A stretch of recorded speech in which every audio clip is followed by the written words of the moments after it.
This is Doug DeMuro, and today we're doing a big one. 2025, big year, it's ending, and so I've totaled up how much I've spent on all of my cars in 25. What did they all cost me? I'm not talking about insurance and gas and those typical expenses. I'm talking about maintenance, repairs. What did it cost me to own my fleet of 5 fun cars in 25? Let's get into it. Before we get started, are you ready for your next cool car? Sell your enthusiast car on Cars and Bids.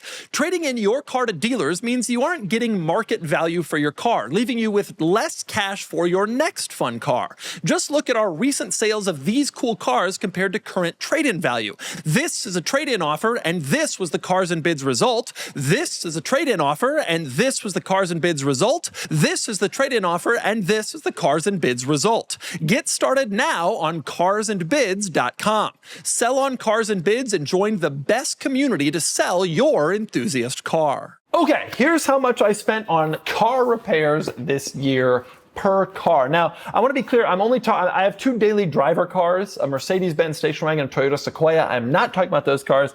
I am only talking fun cars, and I have 5 fun cars, which is my G-Wagon, my Ford GT, my 993 Porsche, my Carrera GT, and of course, a Lamborghini Countach. So let's figure out what they all cost to own this year. I'm going to start with the least expensive, and I'm going to go up to the most expensive, beginning with the G500 Cabriolet. This is the car that I use of my 5 fun cars, the car that I use the most. And from a mileage perspective, this year I drove the G500 about 2,500 miles.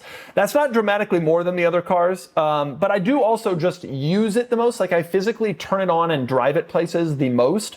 It is kind of an around town. I take the kids to school in it, that kind of thing. The grocery store, etc. I use it for those kinds of trips a lot. That's a car that I feel like I'm sitting in the most. And this year, that car cost me to own maintenance and repairs, zero, nothing, not a penny, not a single dollar, nothing. The G-Wagon was free to own this year. I will say, last year, I'm totaling it up, it cost me $24,000. Last year, the reason the G-Wagon cost nothing this year is because last year, I did a massive service to it. I shipped the car off to Europa, which is in northern Colorado, and they are like the experts on G-Wagons, and especially pre-USA imported G-Wagons. They are the experts. And my convertible top had stopped working, and I was having problems with my suspension, and I sent it to them and said, just do a lot. They fixed those 2 things. They did a ton of rust repair. They put in new suspension, all sorts of stuff. They did an amazing job. And as a testament to what a good job they did, because that was in April of 24, as a testament to what a good job they did, I haven't serviced the car since. The car has not needed anything and has not skipped a beat. I take the car in the summers to a pretty remote area where there's no vehicle service, where I don't want to break down. I do a lot of off-roading, a lot of time with the differentials locked, and the car never missed a beat. It has been dead reliable ever since then. Obviously, given how long it's been, it is time to do another service to the car, which I'll probably be doing early in 26. But so far in 25, nada. The G-Wagon has been free. Wish I could say the same with the other cars. Okay, next cheapest car to own this year was my 993, my new Porsche 993 911, which I only announced a few weeks ago on my channel. I bought that car back at the beginning of October, so the very first week of October, and somehow I have already driven it about 1,500 miles since then. So I've only had that car for 2 months, and it's already done 1,500 miles, which is more than I did on the Countach the entire year. That's one of the reasons I wanted the 993 Turbo, a more usable, more drivable sports car. Still gives you sports car fun, but in a car that is more under the radar, more practical, more comfortable, etc. The only cost this year for the 993 Turbo was about $2,600 for the new radio. I mentioned in the video reviewing it, I had replaced the factory CD player, which didn't work anymore. I replaced that with the Porsche, the old school but new Porsche designed and Porsche made and Porsche sold head unit that actually has Apple CarPlay. So it looks totally factory like it belongs in this car, but it is actually a more modern system. And so it's amazing. I get Bluetooth, I get Apple CarPlay, I get all these benefits, but it cost $2,600. Obviously, most of that was for the part, but my buddies over at La Jolla Audio, they installed it. and it's doing great. The 993 shouldn't really need any other servicing soon. In the spring, I need to take it in for a few things, but it had brand new tires and an oil change and a bunch of other big things done in the middle and late 24 before I bought it. The previous owner still had it then. So about a year ago, it had a bunch of stuff done. You look at the miles and the time, I'm coming up on an oil change. There's a few other little things I want to do. It's time to replace the belts in that car. I want to program a second key fob, which it doesn't have now. And on the 993, that's kind of a big deal for various reasons. Anyway, there's a few things it needs. So in the spring, I'll do that. But this year, that car has cost me nothing to own. And since I have every piece of service record, I look back and it didn't cost anybody anything to own in 25. Obviously, the radio replacement was an elected thing. You didn't have to do that. The car was free to own aside from that. But I did spend $2,600 on it for the radio. So that's my second cheapest car. Okay, next up, my third cheapest car to own this year was this guy, my 2005 Ford GT, which went in for a big service in the fall. In September, October, it did a bunch of stuff. And it cost, first let me say miles, I've done about 2,000 miles in this car this year. And overall, by the way, in my Ford GT, I have done about 13,000 miles in this car since I bought it 7.5 years ago. This car has been a trusted friend that I have loved and enjoyed. And I have just sat here and watched as the values continue to climb. And my cost basis is low. I bought it for $225,000. I think it's a $400,000 car now. I've spent some money on it over the years, but nowhere near, maybe another $25,000 over the years. It's been amazing. Anyway, this year was actually a pretty expensive year for the Ford GT. I spent $6,319 on it. But before you go saying it's unreliable, the lion's share of that was tires. I had to replace 4 new tires on this car. The last time I did tires on it was in 2019. Early 20, right at the start of COVID, early 20, but the tires were date coded to 18, 19. And so the tires were 6, 7 years old. And I drive this car a lot. I drive it pretty hard and I drive it in the wet pretty frequently because I don't take the Carrera GT and the Countach out when it rains really. If I'm going to drive a car like in the rain, a sports car, it's this one. And so I wanted the tires to be good. So $6,300, but probably 3,000 of that was just parts alone for the tires. But we also did a pretty big overall service. I had to replace the fuel gauge. The gauges are kind of a problem story with the Ford GTs, these 05s. They always break. And so you end up replacing them fairly often. And I had to replace my fuel gauge. Actually, the second time I've had to replace the fuel gauge in this car. That's not cheap. The fuel gauge replacement was $1,500. The gauge itself is pretty expensive. I also did a full fluid change, cabin air filter, and a new battery. But obviously the tires and the fuel gauge were probably $4,800 of the $6,300. The car's been cheap. $6,300 this year is a pretty big spend on this car, but it has been cheap to own. And in fact, it didn't see a service department at all in 24. So it was free for me to own in 24. It was the G-Wagon of that year. It's just more expensive this year. I do not expect to have this car back in service for quite some time. It's just dead reliable. It is been a rock solid, reliable car ever since I bought it. Now coming up on 45,000 miles. Certainly one of the highest mileage 05 Ford GTs on the planet. Okay, next car. Getting to the more expensive ones this year. Next car was the Carrera GT. Carrera GT. I was so excited. Last fall, a year ago from right now, I did a big service on the Carrera GT. We did a 4-year service, which is a whole big thing. It's brake fluid, it's cabin air filter, it's oil change, a bunch of other stuff. But also, I replaced the ignition coils. There was an air conditioning drain hose that had come loose. Replaced that. We did the full Carrera GT recall, which was a big story on the Carrera GTs. Replaced the suspension trailing arms. I did 4 new tires, which Porsche paid for at the time. There was a lot of work, and overall it cost me $13,000 a year ago, and it cost Porsche a lot more than that in the recall. So I was like, all right, we did all this stuff. It's not going to need anything in 25. Well, that turned out not to be true. Took it on a mountain drive with my friends, Canyon Drive, and it broke down. We got it started. We did a push start, got it started, no problem. Took it to the dealership, and indeed the starter had failed, which I had suspected. And actually, I have since heard from my friends with these cars, the starters are starting to fail. These cars are getting into the 20-year-old point. And if I had known that a year ago when I did the big service, I would have done it then. but I didn't know that. So replaced the starter in the car. And since we were in there, we also replaced the battery, which I think I kind of messed up the battery by trying to crank it so many times when it had failed. And so we replaced battery, new battery, holding charge, no problem now. And we also, since they had the car, it had been a year, I had them do an oil change. That was $6,300.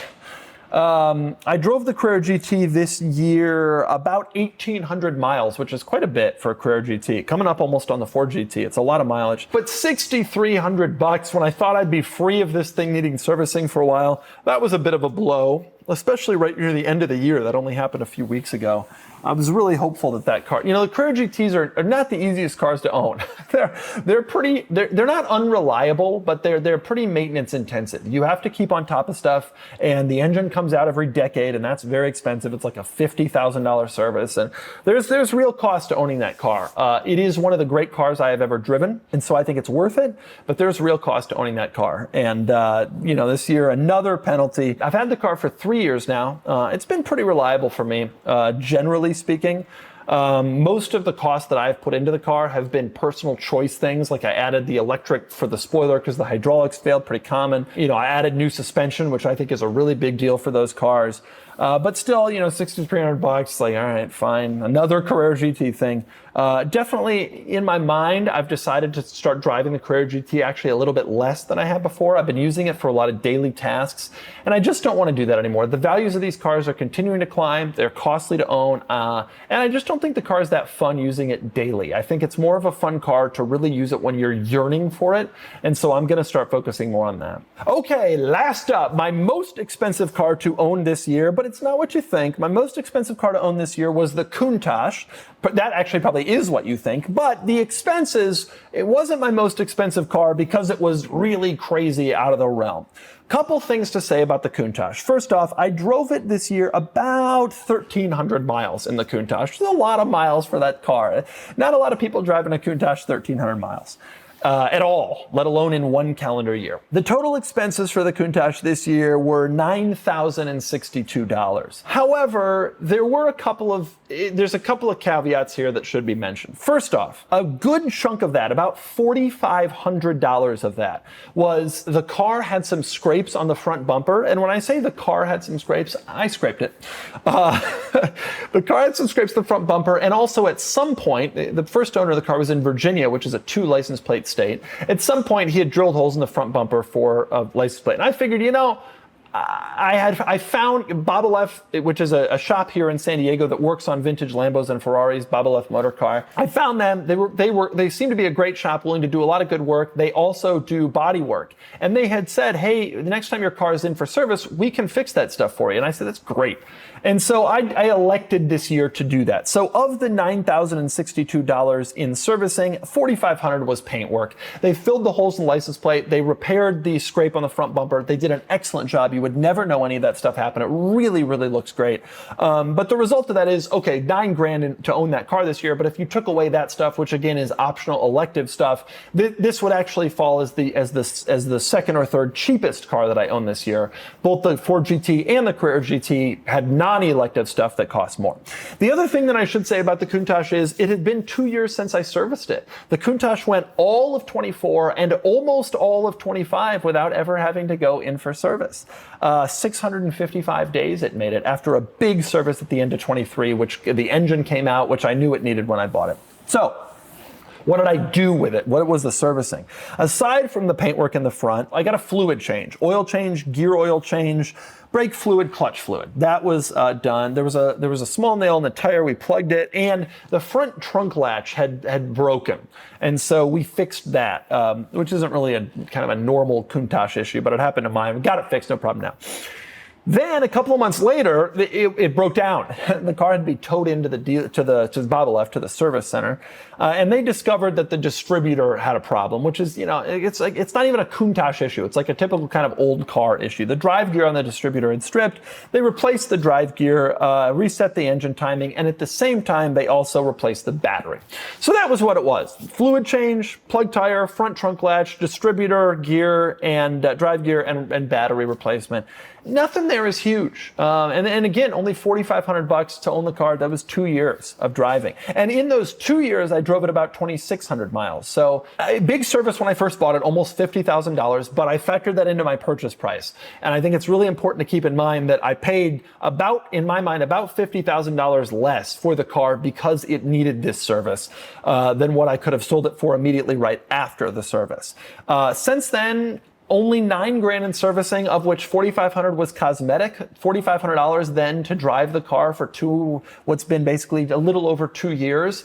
I don't know, for Countach, that seems pretty good to me. That seems pretty good. And it remains, I announced on my pod a couple of months ago, it's my favorite car that I have in my group here. That remains true. I ache to drive it. It's been raining here in San Diego for the last 2 weeks, and I have truly been aching to drive the Countach again, which I hope to do tomorrow. And it's been a couple weeks since it's been out, and I just love the damn car.